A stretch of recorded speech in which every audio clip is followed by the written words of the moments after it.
WillNisley.com. Will Nisley.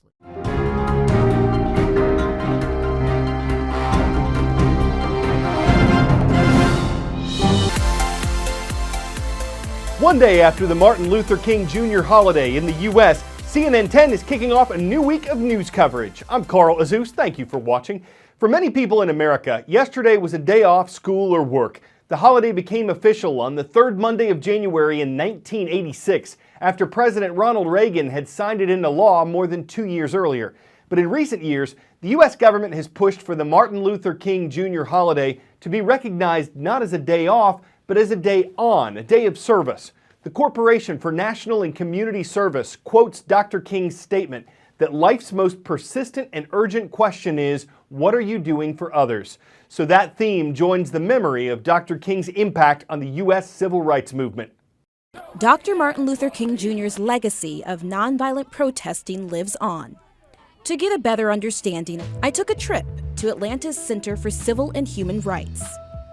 The center's Latasha Smith provided the history lesson. So in the 1950s, you also had the death of Emmett Till and how that really sparked the civil rights movement because people were outraged that this young black boy was killed for allegations that were untrue and false, and his murder being so unjust and so brutal at the time. Till's death pushed King and others to develop more unified strategies of protest. That included the bus boycotts and the lunch counter sit-ins across the South. And so we have the Greensboro sit-in at the Woolworth lunch counter, and that's in the 1960s where students at North Carolina A&T sat down at white-only counters to protest the segregation that was taking place there. Sit-ins like these were conducted by college students. They endured racial slurs and physical violence just for the right to sit at the whites-only counters. The sit-in movement was a precursor to the March on Washington. The march inspired many with its peaceful show of solidarity and amazing speeches. But its leaders wanted more. What was the strategy behind it? What were they fighting for? What specifically did they want? So the March on Washington was all about jobs and freedom and equality. And what a lot of people don't know is that there were a set of 10 demands that were created and that were drafted up that the protesters wanted to achieve. Though much has been accomplished since the march, at the time, opposition to change persisted. And so did violence. The Birmingham church bombing, Bloody Sunday, Martin Luther King was shot and was killed tonight, remember? And the murder of the movement's leader set the country on fire. The nation of China is reportedly planning to spend more than $2.5 billion this year to fight air pollution in its capital city, Beijing. Last month, it was under a red alert, China's strongest warning about air pollution. To reduce it, the Chinese government's planning to remove thousands of older, higher polluting cars from the road, to reduce the emissions from factories, and to replace coal with clean energy.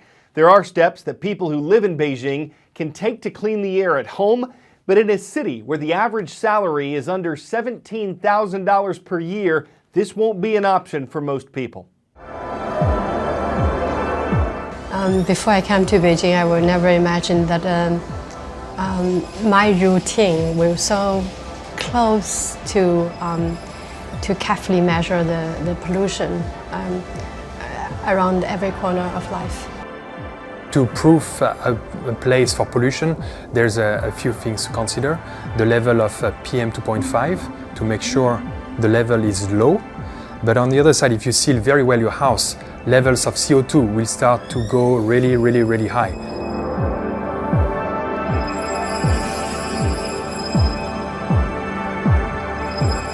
So this is actually quite an expensive system. So the airflow being brought in is actually quite large. Fresh air is taken from here.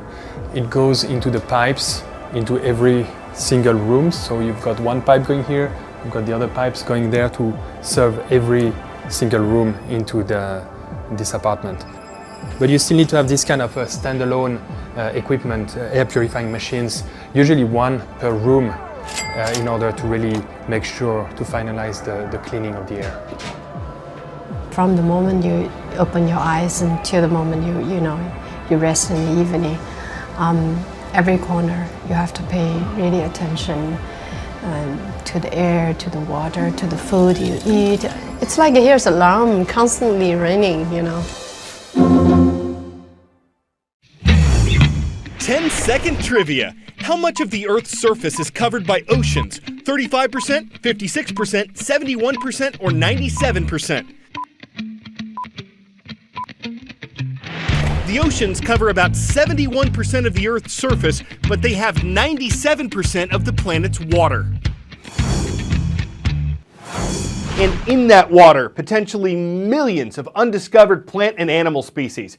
This one, the ruby sea dragon, was only identified in 2015, and this is the first ever video of live ruby sea dragons. It was captured in an archipelago near Western Australia. A remote-controlled vehicle filmed ruby sea dragons swimming and feeding. Before 2015, scientists believe only 2 species of sea dragon existed, so this is the third ever captured on camera. A sea dragon is a type of fish, and researchers think this one might use its long tail to grab onto rocks so it's not carried away by strong currents. Next up, another caught on camera first for science. This video's a little scarier, but as long as you're not rooting for the snake, everything's gonna be all right. It shows a rattlesnake, a type of pit viper, aiming for a kangaroo rat. This is the first time that high-speed video captured a viper striking at its prey in the wild, and yes, it's a miss. The rat somehow twists in the nick of time and gets away. This footage was recorded at 500 frames per second. Playback is slowed down 30 times. That gives you a sense of how fast all this really happened. Apparently, not a lot is known about rattlesnake strikes in the wild, so filming like this can help biologists better understand them. Well, the circus is leaving town, but this time it's not coming back. At least, it's not as far as the Ringling Brothers and Barnum and Bailey Circus goes. It's been operating in the U.S. for 146 years, and millions of people went to the circus each year in recent times. But the numbers and the ticket sales they brought were shrinking, and the company that operates the circus recently announced that its last performances ever would be this May. It's the end of the road for the greatest show on earth. In just 4 months, the curtain falls on the one and only Ringling Brothers Barnum and Bailey Circus, an iconic road show that defined the circus experience for generations of children. In the end, CEO Kenneth Feld said the circus was simply too expensive to produce. His family has owned the show for the past 50 years. But ticket sales were declining, and the circus's fate was likely sealed last year when it retired the popular elephant show. Feld said then it was inevitable. There is a saying, and it's been around for a long time, you can't fight City Hall. And we found that to be the case in this situation. For years, the elephants and their dance routines were a big draw for circus fans, but not at all popular with animal rights groups, which deplored their treatment and repeatedly criticized, picketed, and sued the company for its treatment of animals. In 2011, the circus paid a fine of more than $250,000 for alleged violations of the Animal Welfare Act.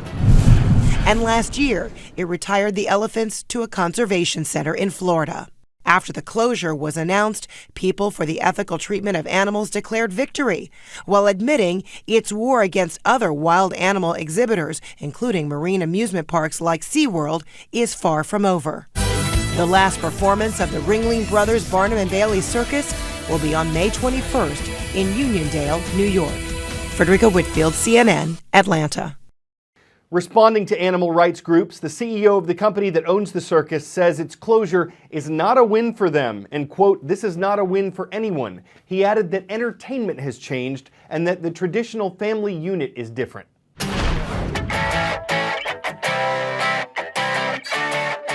Some people struggle to balance a book or maybe some fruit on their heads. Earning a perfect 10 out of 10 today, this guy makes it look easy to balance another person on his head.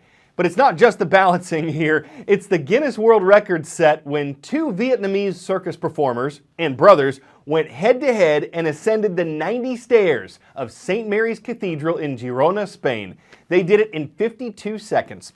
So when two athletes put their heads together, it's possible for them both to win a staring contest. And whether you call that head over heels or head under heels, it invited a lot of stares when they headed upstairs and stared headlong into a new world record. I'm Carl Azuz for CNN.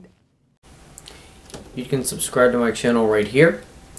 You can visit my website right down here. And you can view a random video from my channel right over here.